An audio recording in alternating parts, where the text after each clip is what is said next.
있는데, 자, 경수필이라고 하는 것은 자유로운 생각과 비격식적인 구조로 친근감이 느껴지는, 자, 중요한 단어, 개인적인 내용을 주로 다 쓰고 있다. 자, 그 다음 중수필이라고 하는 것은, 자, 사회적이고 객관적인 문제를 대상으로 쓰여진 비교적 체계적인 글이라고 볼 수 있습니다.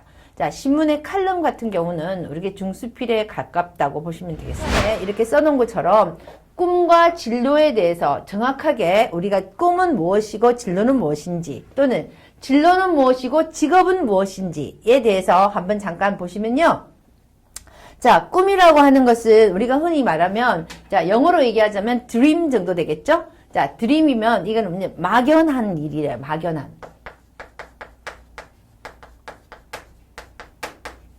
뭔가 좀 막연하게 내가 원하는 거죠. 그죠? 바람, 소원. 자, 이런 것들이 우리가 꿈이라고 한다면 진로는 좀 더 구체적인 겁니다. 즉 다시 얘기하면 우리는 다른 이거를 영어로 굳이 얘기하자면 비전 정도 되는 거죠. 자, 그 다음에 그래서 굉장히 구체적인 진로로, 구체적인 것으로 우리가 꿈을 좀 더 구체화시키는 걸 진로라고 한다면, 자, 그러면 이 진로를 좀 더 구체화시킨 것이 바로 직업에 해당하겠죠. 그럼 이제 본문 읽기로 들어가는데요. 여러분이 본문을 2번 이상 읽었다는 것을 선생님은 믿고 본문을 요약해 보겠습니다. 자, 첫 번째 문단에 나와 있던 우리 본문 기호 있죠? 본문 번호 1번이라고 이제 우리 교재에 나와 있잖아요.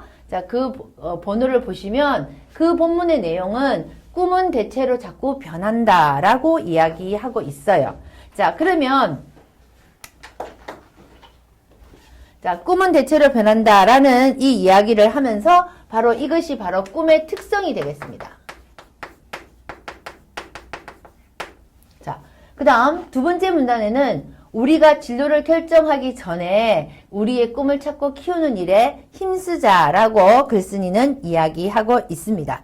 자, 이렇게 해서 1문단과 2문단에 우리가 바로 이제 꿈이라는 것에 대한 얘기를 하고 있어요. 그 다음 3문단에 가서는 그런데 이렇게 꿈이 자꾸 변하고 진로를 결정하기 전에 우리는 또 꿈을 찾아야 하고 한다 하지만 꿈이 자꾸 많이 바뀌면 마음이 어지러워진다고 하고 있습니다.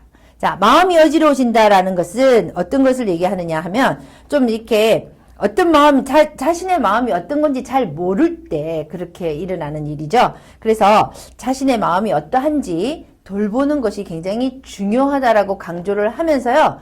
자신의 어떤 글쓴이의 경험이 4문단에 나와 있습니다. 갈팡질팡하고 흔들리고 어지러워지는 이것을 흔들리지 않게 하기 위해서는 어떻게 해야겠느냐라고 얘기하면서 나에 대한 생각을 꼭 해야 한다라고 얘기합니다. 자, 이때 우리가 꿈이라고 한다면 진로는 좀 더 구체적인 겁니다.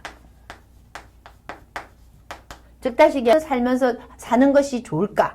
또는 내가 진짜 잘하는 것은 무엇일까? 이런 것을 자꾸만 생각해 보라는 거예요. 그래서 어떤 어른들이 하는 말씀이나 또는 주변의 그때그때 시대 상황에 따라서 막 유행하고 인기 있는 그런 것만 쫓아가는 것이 아니고 진짜 내가 뭘 원하는지 생각해 보라는 그런 내용입니다. 관심 있는 직업이나 분야를 작성해 보고 관련된 책을 찾아서 목록을 작성해 볼까요? 라는 이야기가 우리가 해야 할 활동이에요. 여러분, 선생님이 여러분에게 소개하고 싶은 책이 하나 있는데요. 자, 다양한 직업의 세계라고 하는 다양한 직업의 세계라고 하는 책이 있어요. 이 책은요, 같은 제목으로 3가지 종류의 책이 있어요. 이 책을 여러분 한번 구입해서 읽어보시면 세상에는 어떠한 직업인지 또 어떠한 직업이 나의 진로와 잘 맞는지 우리가 한번 생각해 볼 수 있는 책이 서러우며 살던 옛 공동체의 모습인 마을에 사람들이 관심이 높아지고 있는데 그 관심이 높아지는 이유는 뭐냐? 요즘 현대 사람들은 무한 경쟁 시대에 살고 있다. 그 무한 경제 시대에 살고 있음으로써 너무 지쳐가는 그 마음이 마치 그 옛날 사람들은 자, 경쟁보다는 어떻게 서로 도왔다. 그죠? 도우며 살았다. 요 부분에 이제 사람들이 뭔가 기대를 가지기 시작하게 됐다는 거죠. 그것이 그 이름이 마을이라는 거죠. 현재 문단에는 그 중심에 바로 마을 학교가 있다라고 이 글의 핵심 화제가 나왔습니다.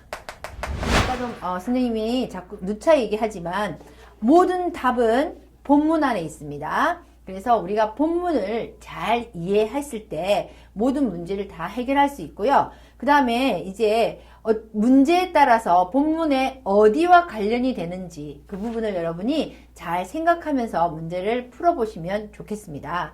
자, 그래서 오늘 이렇게 설명문까지 수업을 잘 했고요. 오늘 수업도 잘 이해하셨을 것이라 생각하고요. 수고 많았습니다. 자, 다음 시간에 또 선생님과 다음 단원을 가지고 공부하기로 하겠습니다. 수고하셨습니다.